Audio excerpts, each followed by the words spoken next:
BFM Business et Tech Co présente De quoi je me mêle, François Sorel. Salut à toutes et à tous. Un vrai plaisir comme chaque semaine de vous retrouver. Bon week-end et merci d'être là, à la fois en audio, en vidéo, sur BFM Business le week-end, à la radio, à la télé, mais aussi en podcast, sur la chaîne YouTube et sur la chaîne aussi Tech Co. Très heureux de vous accompagner pendant une heure pour toute l'actualité tech. Nous sommes, ça y est, de retour de Las Vegas. On reprend nos bonnes vieilles habitudes, notre petit studio sympathique pour commenter toute l'actualité avec aujourd'hui pas mal de choses. Vous allez voir, on va évoquer le Galaxy S24 qui est sorti, puis on s'intéressera à toute l'actualité Apple. On parlera aussi d'un petit objet rigolo qui s'appelle le Rabbit et qui a fait sensation. On en a un peu parlé la semaine dernière, mais on va y revenir. Je vous rappelle le hashtag DQJMM si vous voulez nous suivre. Vous êtes les bienvenus. C'est parti pour De quoi je me mêle.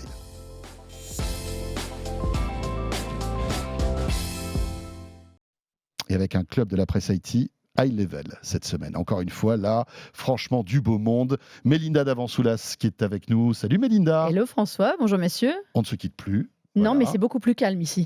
Oui, c'est vrai que c'est beaucoup plus calme, tranquille. Autant vous dire qu'on a un peu des cernes sous les yeux, les amis, mais c'est normal. Hein.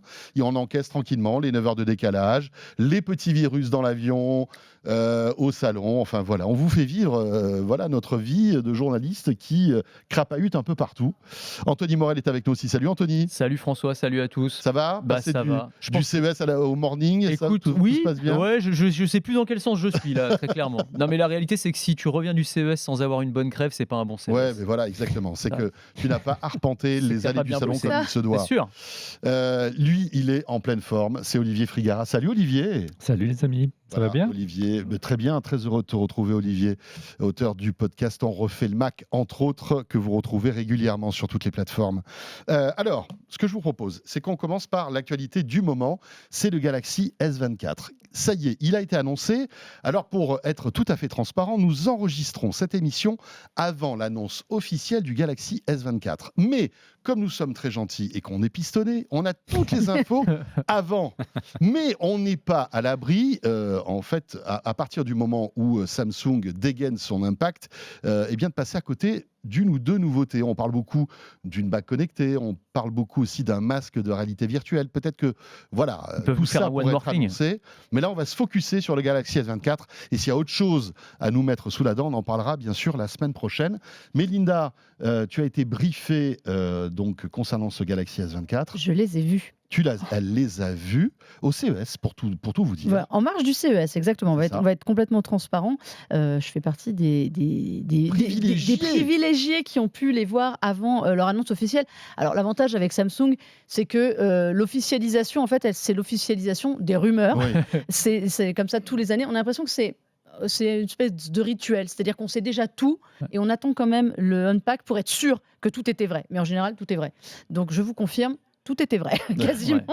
Ouais. Même si, comme tu l'as dit, on est, nous, avant l'annonce officielle. Donc, théoriquement, peut-être qu'il y aura un ou deux petits trucs qu'ils n'ont pas voulu nous montrer. On parle beaucoup de cette bague voilà, la bague. qui faisait partie des rumeurs, d'ailleurs. Hein. Là, pour le coup, ce serait du lourd. Ouais. Ça serait marrant. Là, ce serait un bon one more thing pour leur conférence, quand même. Hein, puis voilà, puis en plus, on l'a vu au CES. Arrêtez d'utiliser ce vocabulaire d'Apple.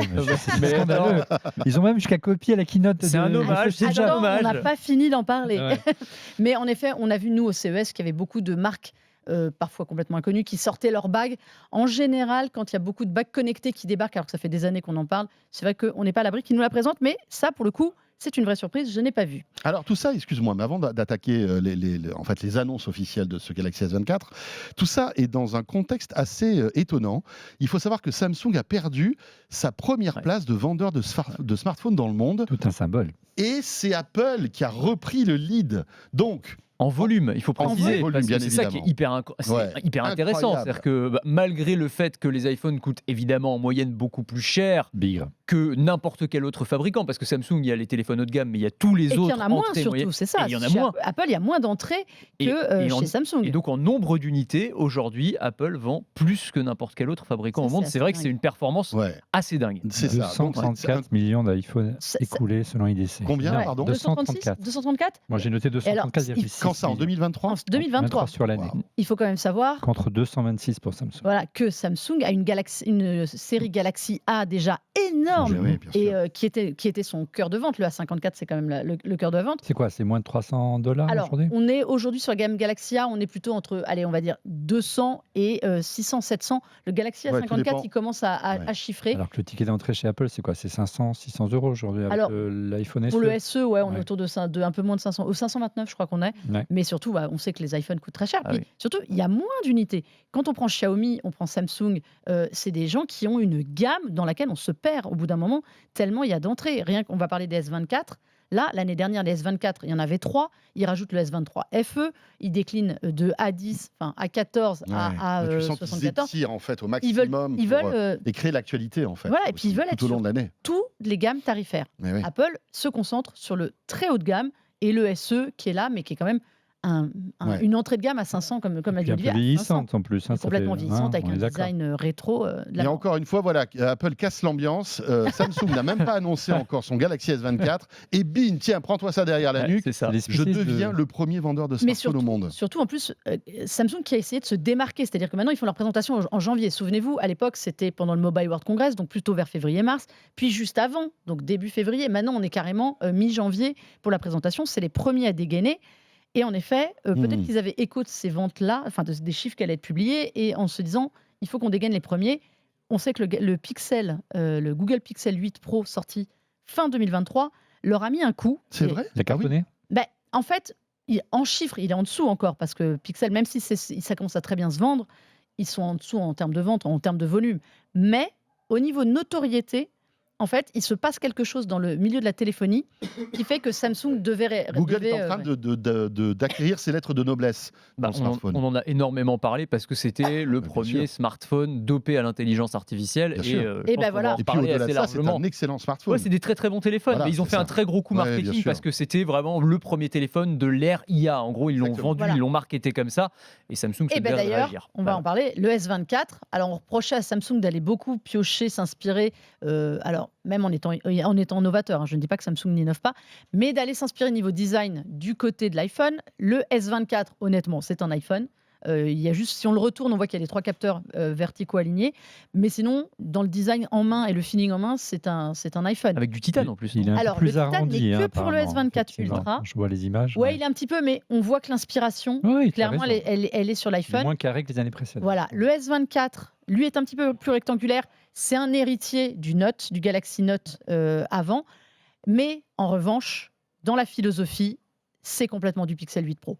C'est-à-dire que cette année, le message qui va être véhiculé par Samsung sur son Galaxy, sur ses Galaxy S24 et notamment l'Ultra, c'est de l'IA, de l'IA, de l'IA.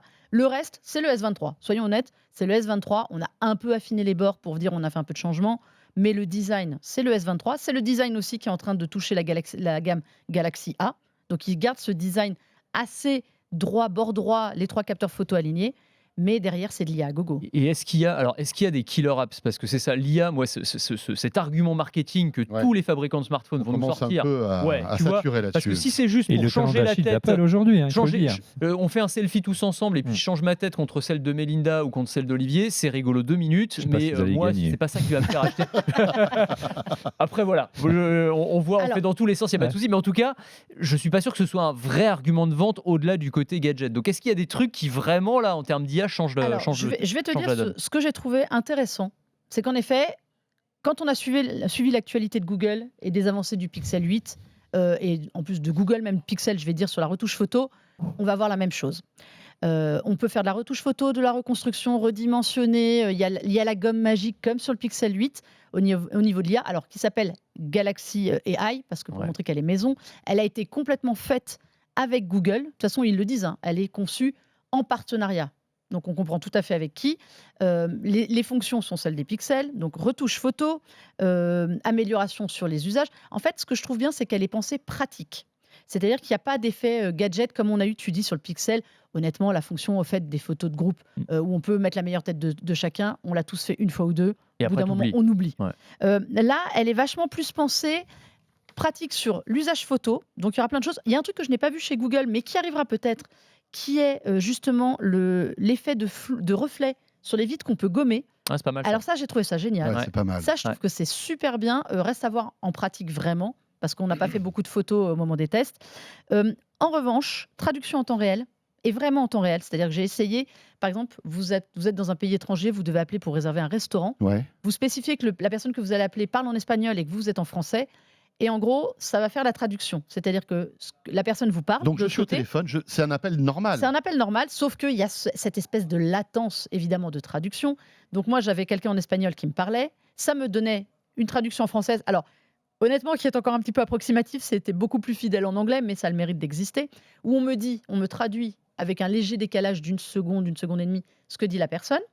Moi, je lui réponds en français et ça lui traduit en espagnol. Mais t'entends le doublage ou t'entends quand même sa voix en espagnol avec la voix en français au-dessus ou t'entends juste en français en fait? Imagine quand on regarde un sujet télé avec quelqu'un qui va être doublé. Donc t'as le doublage. Tu as cette espèce de latence qui fait que tu la laisses commencer à parler. Les premiers mots en étranger et puis après il y a le doublage qui part. Voilà, et dessus après j'ai la voix. Wow. Donc ça c'est pas mal. Je peux avoir la même chose en retranscription écrite sur le téléphone en direct. C'est-à-dire ce que raconte la personne.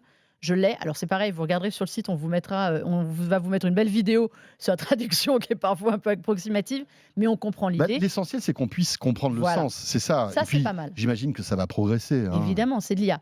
Après, traduction, évidemment, si vous croisez quelqu'un dans la rue, ça existe déjà chez Google, vous pouvez faire de la traduction en direct. Pareil, vous pouvez faire de la traduction d'envoi de SMS ou de messages. J'envoie un message, je tape en français à quelqu'un qui est allemand, je dis juste « traduis-le-moi en allemand » et ça l'envoie à la personne en allemand, elle me répond, ça va me le traduire en français. Ça, c'est dans les côtés un peu pratiques. Ils n'ont pas créé leur propre moteur d'intelligence artificielle générative, comme le fait un Google ou ils te disent que oui, serait en train de préparer Apple. On aimerait bien en savoir un petit peu plus. Ils te disent que oui, ils ont rajouté une surcouche, mais clairement, quand tu regardes les fonctions, c'est Bard, quoi. Ah ouais. Honnêtement, il y a c'est dommage parce qu'ils bossaient là-dessus. Moi, je me souviens de Vive. C'était les balbutiements de l'IA et c'était made in Samsung pour le coup. Tu te rappelles de Bixby aussi ou pas? Bixby, mais oui, c'est ça. Absolument. J'ai demandé. Non, mais ils étaient en pointe quand même sur ces sujets-là. En tout cas, ils travaillaient. Bixby, il n'y avait pas beaucoup de points. Non, c'était très arrondi, si tu veux. Non, mais ils investissaient en tout cas pour créer leurs propres outils algorithmiques et leurs propres outils d'IA. Donc c'est dommage de se dire que maintenant ils intègrent des outils. C'est à eux. C'est-à-dire que la base, c'est Google, clairement. Ça sent ils le disent ou pas? Ou est-ce que c'est un peu... Ils te disent qu'ils ont des partenaires qui les ont aidés à concevoir, mais en revanche, ils ne te le disent pas ouvertement que c'est Google. Tu comprends juste, dans quelques fonctions qui arrivent à côté, qu'il y a eu de la négo. Par exemple, ils ont un système de quick share qui est fait qui était le Share Nearby de Google, ils ont des avancées, ils ont des fonctions de Google qui sont ajoutées dans les fonctions des Galaxy S24. Tu comprends qu'il y a du partenariat et de la négo sur d'autres trucs. Donc, je vous ai dit envoie SMS et il y a évidemment l'IA intégrée pour, par exemple, vous résumer des mails que vous allez recevoir, vous aider à écrire des messages, mail ou SMS, vous aider dans le style. Alors là, j'ai rigolé, j'ai écrit un message le plus bateau possible. Est-ce qu'on peut aller faire un pique-nique? Il fait trop chaud, j'ai pas envie de travailler. Alors, ça me fait de l'analyse de ce que j'ai dit. Votre interlocuteur se sent d'humeur un peu fatigué, il trouve qu'il fait beau, faudrait aller nettoyer. Ok, super. Mais ça m'envoie le message dans plusieurs styles. Donc un style, si j'envoie par exemple à mon patron, donc très droit, si j'ai envie de l'envoyer avec des emojis, donc ça me réécrit mon message avec des emojis ou avec des hashtags, en fait, voilà. Et ça, c'est un outil made in Samsung aussi, parce que pour le coup, c'est des outils comme Copilot, par exemple, ils proposent ça maintenant. Ils ont des partenariats avec Microsoft pour faire de la liaison, ils ont des partenariats avec Google pour faire de la liaison. On comprend que leur partenaire, dont ils ne veulent pas citer les noms, c'est Microsoft et Bard. Mais voilà, pour l'IA, en tout cas, les pensées pratiques, un intérêt. Et ça, Google avait commencé à essayer de le montrer dans les pixels. Certaines fonctions sont en local. Ok, donc tu n'as pas besoin de réseau. Notamment la traduction en temps réel. Ça, c'est vachement bien. Il y a du local et il y a du cloud. Il y a des trucs en cloud. Tout ce qui est photo, ce sera en cloud parce que ça nécessite beaucoup de puissance, comme chez Google. La traduction, il y a beaucoup en local. Tout ce qui va être les notes, le côté résumé de notes, ça peut être calculé en partie en local ou en cloud. Ça, c'est pas mal. Et ça, c'est permis parce que dans le Ultra, et ça, ce sera vraiment pour le Ultra seulement, il y a le Snapdragon 8 Gen 3 qui a une énorme capacité IA. Ouais. Ça, c'est aussi une nouveauté. Le S24 et le S24 Plus sont sous Exynos. Ah ouais, d'accord. En Europe, la puce maison de Samsung. En Europe, aux États-Unis, ils sont évidemment sous Snapdragon. Il n'y a que la grosse puce, elle est que pour le Ultra. Mais c'est intéressant parce que j'ai lu que le Galaxy S23 allait avoir une mise à jour qui lui permettra d'avoir certaines fonctionnalités IA. Bah oui, parce qu'il est sous Snapdragon 8 Gen 2. D'accord. Et donc je pense qu'en fait, il y a des passerelles qui sont faisables. Est-ce que le Exynos, on ne sait pas. A priori, c'est le 2400. Leur précédent Exynos, qui était dans le S21, que je ne vous dise pas de bêtises, ou S22, n'était pas terrible. J'espère que celui-là est un peu amélioré, notamment au niveau de l'autonomie. Là, ils nous ont promis que ce serait beaucoup amélioré au niveau de la batterie. Sur le Exynos, ça n'a jamais été le point fort, donc on attend de voir. Snapdragon, ce sera a priori un peu mieux. Ils ont parlé de l'architecture, un petit peu de la puce. On sait qu'ils étaient en retard par rapport à ce que faisait le Pixel 8 ou encore l'Apple Silicon. Ouais. Avec le premier processeur qui a une finesse de gravure à 3 nanomètres. On ne sait pas où ils en sont. Et sur les Exynos, on n'a rien eu, par exemple. D'accord. Donc ça, c'est un peu le truc. On sent qu'ils se sentent toujours obligés de faire un S24, qui est un tout petit peu plus petit, un S24+, qui est une amélioration du S24, et le Ultra, qui est vraiment décalé. J'ai oublié de dire, sur les photos, par exemple, on reste sur la même chose. 3 capteurs photo pour le S24, S24+, 4 pour sur le S24 Ultra. Sauf que, grosse différence par rapport à l'année dernière, il y a 2 zooms, souvenez-vous, sur le S24 Ultra. On passe de x5, x10 à x3, x5. x5, c'est comme l'iPhone 15 Pro Max. Donc on perd en zoom finalement ? Oui, alors eux, ils te disent que tu vas gagner en capteurs. Alors, c'est des capteurs de 50, mais que tu gagnes parce que l'IA intervient, parce qu'ils sont capables de faire du x10 en retouche derrière. En gros, ils disent que leur x10 aujourd'hui, qui n'est plus un optique comme l'année dernière, fait aussi bien. Parce qu'au lieu de capter en 50, tu passes en 12 et que c'est très bien. On est d'accord que ça prouve aussi une chose, c'est que c'est le point mort en termes d'innovation hardware. Mais c'est un peu le message. On est d'accord. Heureusement qu'il y a ce maquillage IA, parce qu'autrement, franchement... Attends, mais c'est ce qu'on disait depuis des mois et des mois. C'est-à-dire que ça ronronne sur le marché des smartphones. Les innovations, les vraies innovations de rupture, ça manque quand même clairement. Et là, l'IA arrive vraiment pile au bon moment pour relancer et probablement rebooster les ventes. C'est vrai pour les smartphones, c'est vrai aussi pour les PC. Les fabricants de PC dont les ventes étaient en train de s'effondrer, mais vraiment, c'était, je sais plus, 15%, enfin c'était énorme. Là, mise à fond, on en a vu au CES des puces dopées à l'IA des PC dopés à l'IA grâce à des puces de nouvelle génération, etc. Donc ça va être un argument marketing et un gros argument commercial pour tous ces fabricants. Mais c'est vrai que là, il faut au moins leur accorder l'idée de chercher à mettre en avant une IA utile. Seulement, il y a un truc, il y a une rumeur, et ça, personne n'a été pour le moment capable de nous le confirmer ou pas, c'est qu'apparemment, toutes ces fonctions à l'IA, elles sont gratuites pour le moment.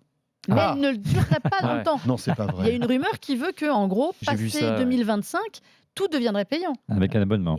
Comme Copilot. Tu mets 1 500 € dans un téléphone et on te fait payer des fonctionnalités. C'est chaud. Donc non, c'est un peu... Après, ça paraît compliqué. Mais... Après, ça dépend des fonctionnalités qu'ils te proposeront aussi. Parce que tu vois, par exemple, si tu as le Pixel 8 Pro, aujourd'hui, je ne pense pas qu'ils mettent un truc payant à terme. Et si l'un ne le fait pas, les autres ne le feront pas non plus. C'est toujours pareil. C'est évident. Tu ne vas pas te mettre à payer si le concurrent il te propose la même chose gratuitement. Donc, puis comme tu vois qu'il y a une version payante de ChatGPT, tout le monde doit se dire waouh, on va tenter. Les gars, on va voir un peu et on sent que Samsung met pas tous ses œufs dans le même panier, puisqu'ils, vous le savez mieux que moi, ils ont régulièrement d'autres gammes et de téléphones flip. Et en plein milieu de l'été, il y a la gamme des pliants. Voilà. C'est plutôt ça le côté innovant pour un petit peu plus innovant. Mais ils vont être poussés à innover parce qu'on attend énormément de smartphones pliants en 2024. Et donc forcément, ça va les forcer à bouger.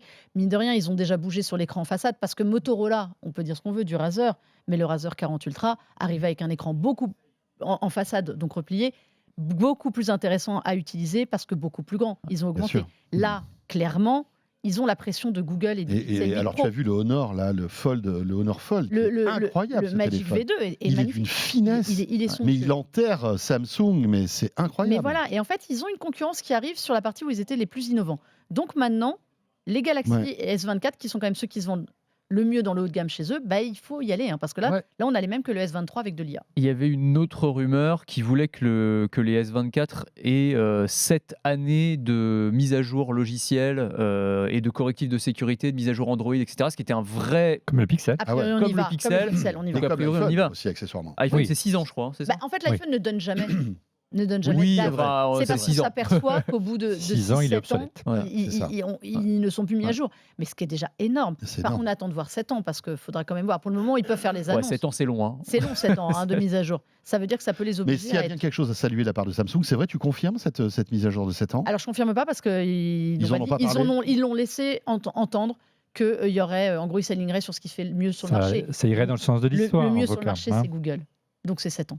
Et ils sont obligés. C'est cool quand même. C'est énorme. Franchement, pour le coup, c'est attention, c'est pas des mises à jour de sécurité. Hein. Non, c'est du Ça veut dire qu'on aura tu peux avoir les nouvelles versions d'Android pendant 7 ans. Alors, en gros, en général, on dit 7 ans, mais c'est actuel, donc 2014. Si général. 2014 2024. 2024. Non, Android 14, pardon. Ah, pardon. Et 6 ans de plus. Oui. En fait, c'est 7 ans comptant la celle-là. Ouais, mais c'est déjà énorme. Enfin, c'est honnêtement, aujourd'hui, j'ai envie de dire, c'est la moindre des choses.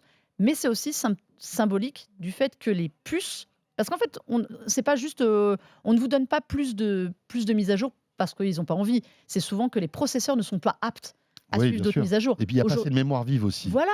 Aujourd'hui, Apple peut se le permettre parce qu'ils savent qu'ils conçoivent leurs puces depuis des années et donc ils peuvent faire des mises à jour en conséquent.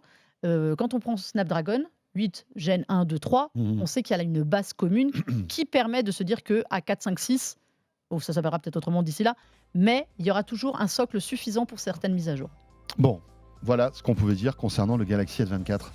À noter que dans Tech & Co, j'ai reçu mercredi soir l'un des directeurs de Samsung qui nous présentait en fait toutes les nouveautés de ce Galaxy S24. Donc si vous voulez en savoir plus, c'est dans le replay de Tech & Co, c'était mercredi. Merci beaucoup Melinda. Ouais. On te laisse retourner à la rédaction. Et je garde Olivier Frigara et Anthony Morel pour notre deuxième partie de quoi je me mêle, où là on va revenir un petit peu sur Apple, puisqu'Olivier est avec nous. On va parler d'intelligence artificielle, de Rabbit aussi, cet objet étonnant qui a fait couler beaucoup d'encre pendant le CES, alors qu'il n'a pas été présenté pendant le CES. C'est ça qui est assez étonnant. La suite de quoi je me mêle, tout de suite après ceci. De quoi je me mêle sur BFM Business et Tech & Co.